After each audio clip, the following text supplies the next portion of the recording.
For centuries, the fall of the Roman Empire has been romanticized as a spectacular defeat, a final siege where barbarian hordes overwhelmed legionaries.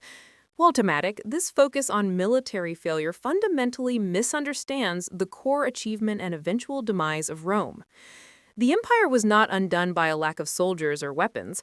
It was undone by the slow, grinding collapse of the complex, interlocking administrative, legal, and infrastructural systems that were its true foundation. The most important thing about the Roman Empire, and its most enduring archival legacy, is its capacity for systemic longevity. Rome's real genius was its ability to externalize governance, transforming abstract ideas of justice and trade into concrete, replicable structures, laws that bound distant provinces, aqueducts that fed megacities, and roads that guaranteed rapid communication. These three factors, law, logistics, and administration, constitute the unseen archive of Rome, a blueprint for global governance that defines statecraft for millennia. This analysis explores the three pillars of the Roman system, demonstrating how this administrative framework, far more than any military victory, was responsible for Rome's unprecedented duration, and how its ultimate fragmentation was the result of the systemic machinery seizing up under unsustainable pressure. The pillar of order, ius civile, and the universal law. The single greatest archival contribution of Rome is not a physical scroll, but a codified structure of thought, Roman law, or ius civile. This system provided the crucial framework for integrating diverse populations under a single, predictable authority. Law as a technology of assimilation. Before Rome, empires often governed through brute force and local custom. Rome innovated by deploying law as a technology of assimilation. As new provinces were conquered, local customs were not always destroyed, but were systematically overlaid and integrated into the Roman legal framework.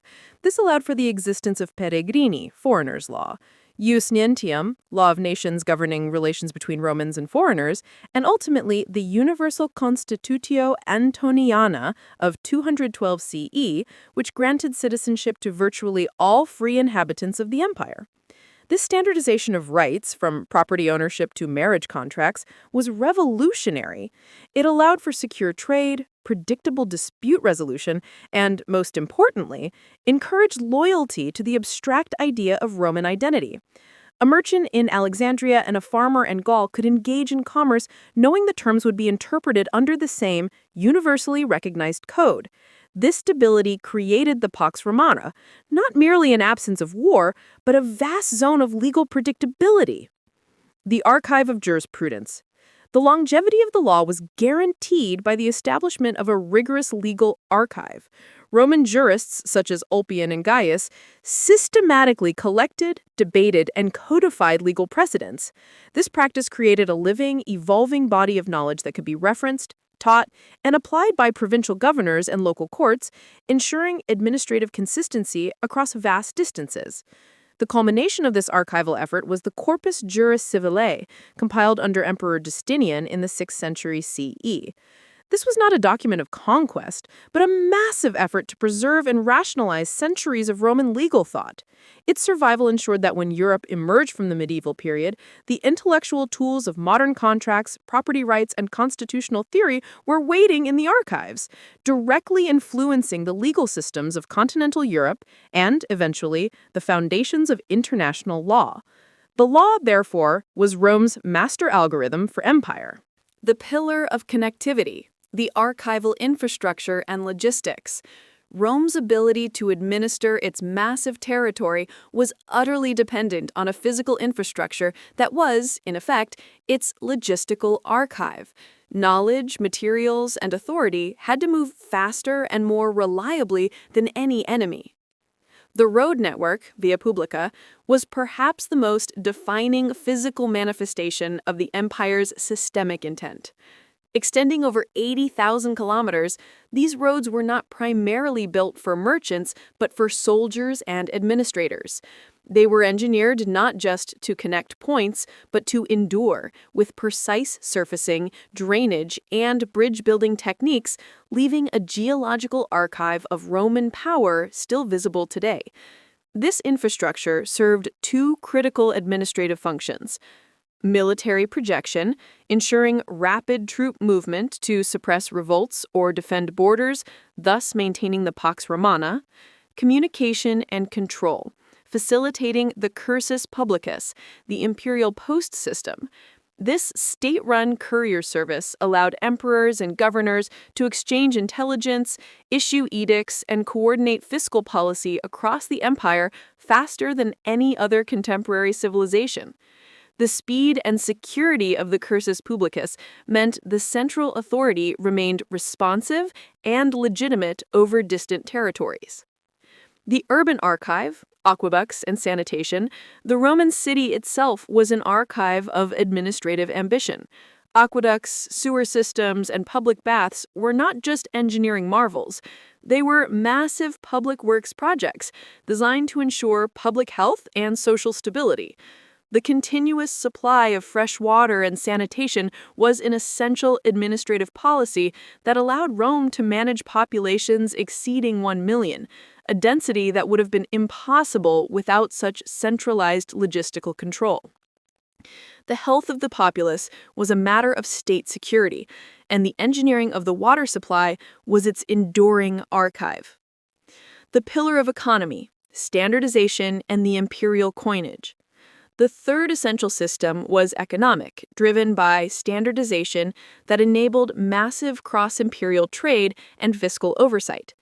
The gold standard and currency trust.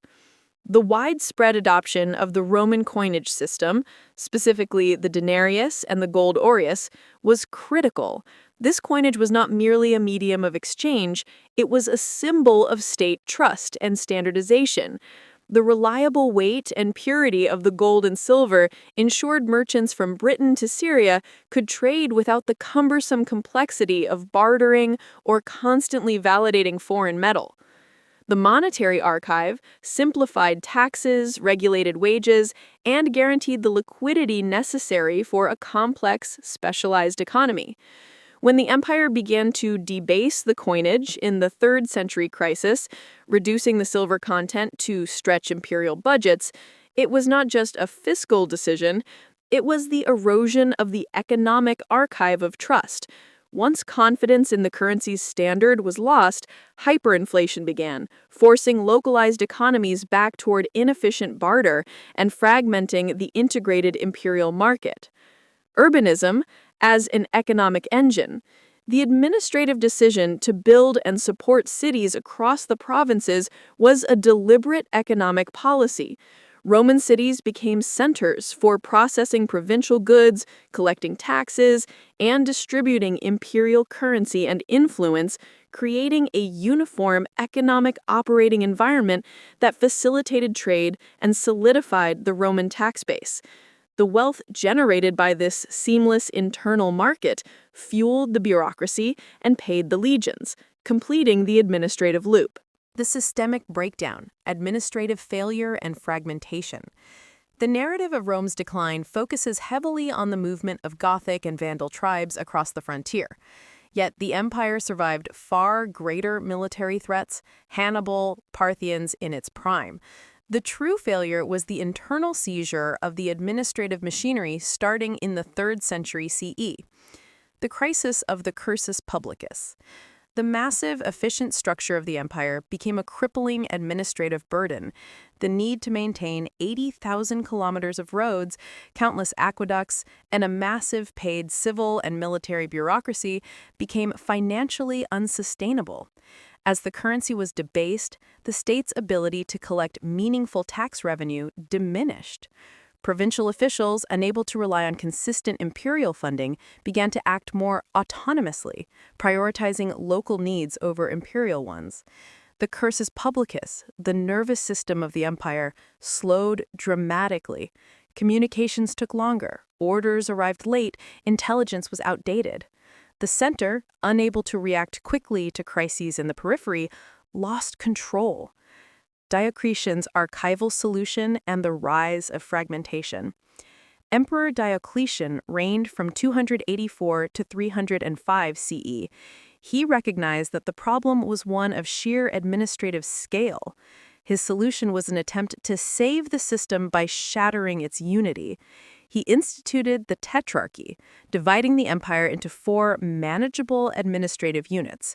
This was a radical act of archival reorganization, attempting to create localized, efficient governments capable of managing their regions and their military needs faster than the massive, slow central apparatus. While the Tetrarchy provided temporary stability, the administrative divisions eventually calcified. The 2 halves of the empire began to develop separate financial systems, distinct military organizations, and ultimately different legal interpretations. The shared archive of administration began to split, leading to divergent destinies.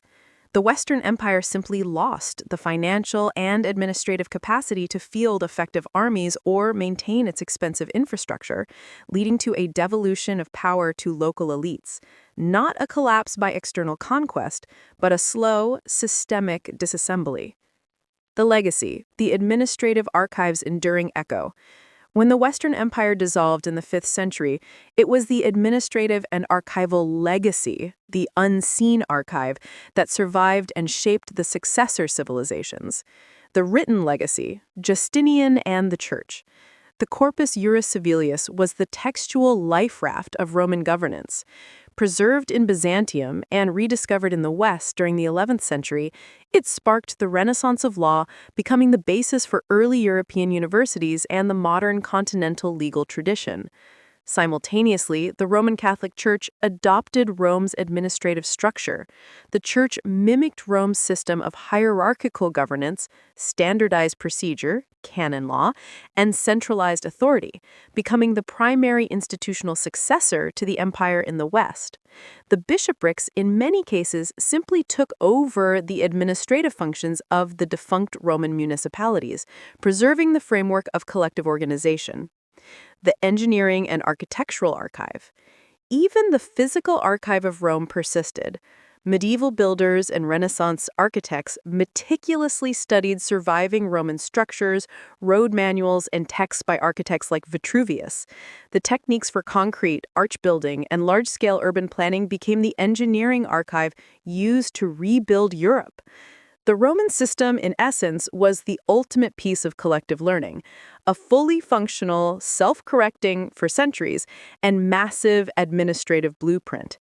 It provided the world with the concept that a state could be an abstract system of law and logistics rather than merely the domain of a single king or tribe.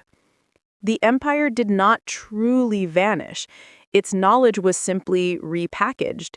The power of the Roman archive lies in the fact that its systems, its method of organization, were so well articulated and codified that they survived the political entity that created them. The echoes of yesteryear's archives continually remind us that the greatest empires are not those that conquer the most land, but those whose ideas and systems conquer the future.